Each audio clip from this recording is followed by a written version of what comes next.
The next speaker is Mr. Sabahudin from Montenegro.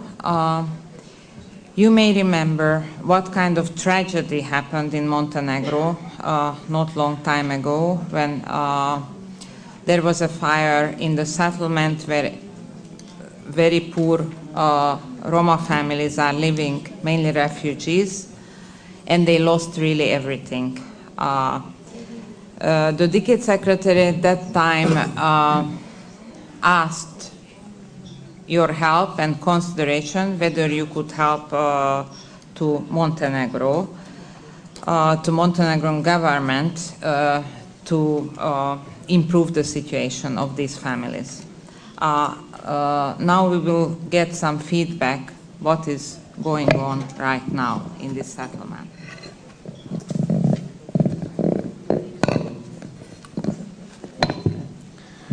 Hvala, Tinde. Poštovane dame I gospodo. Ladies and gentlemen, dear friends, unfortunately I have to tell you briefly about what happened in the Konik camp and about the current situation and the plans for future activities. There are probably a few people here who are not aware of the situation. The Konik camp is a reflection of the events of 1999 when many displaced persons and refugees crossed the border into Montenegro.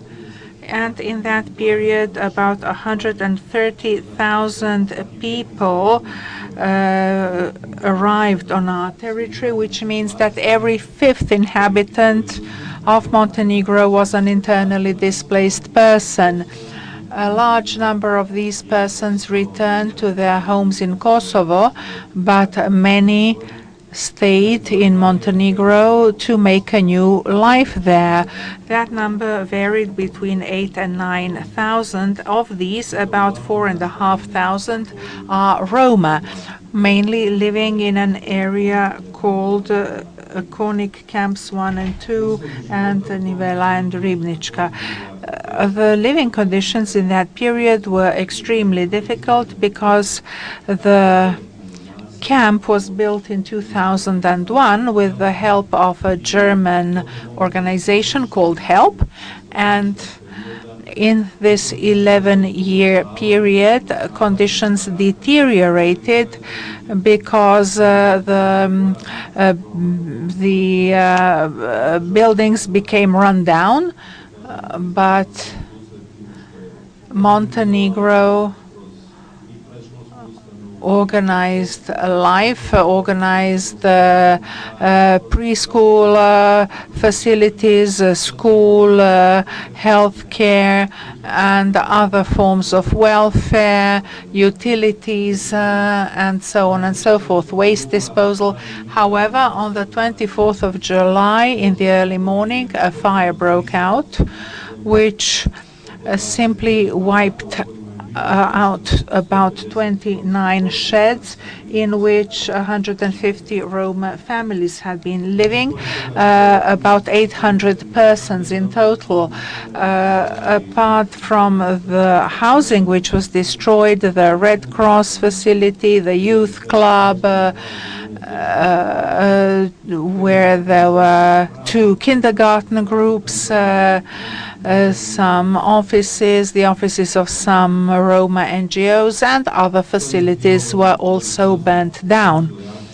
All this required a quick response, and within 24 hours the area was cleared, and with the help of the Montenegrin army and the Red Cross, we managed to raise 155 tents, so that every family had, if not a roof over their heads, at least a tent. This was a temporary solution, of course.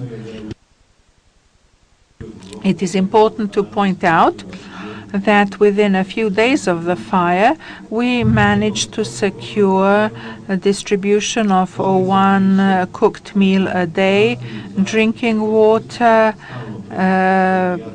constant health care with a pediatrician and a doctor for adults always present, and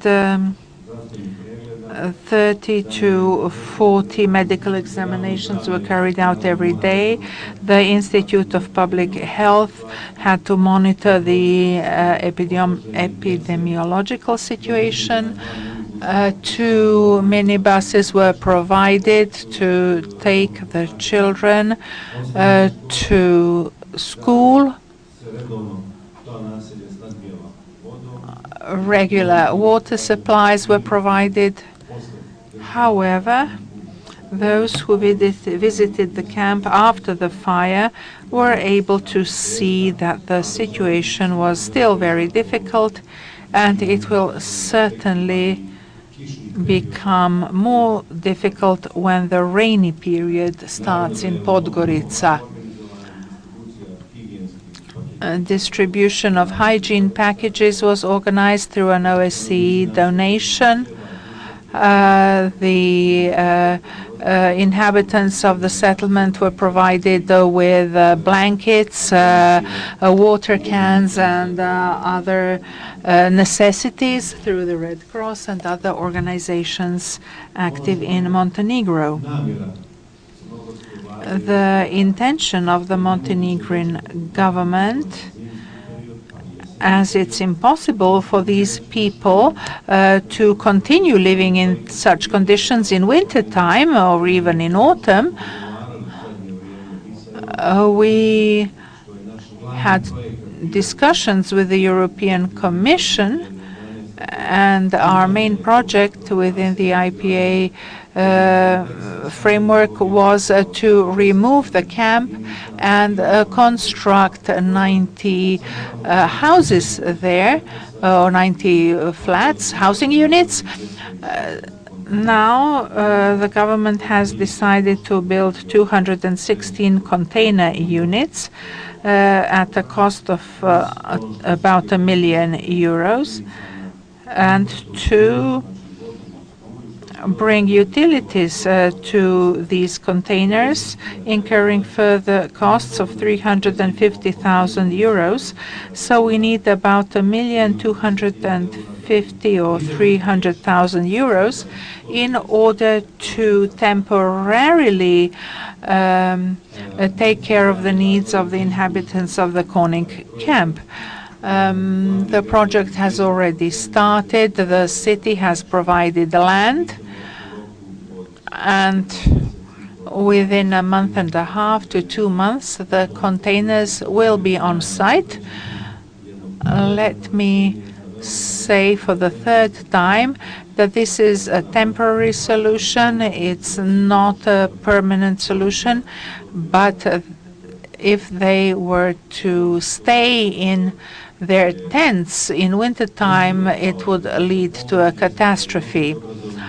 The Roma Education Fund also visited the settlement and gave aid to our Ministry of Education and Science, the government of Slovakia, and I wish to take this opportunity to thank the government of Slovakia once again for their donation of €100,000.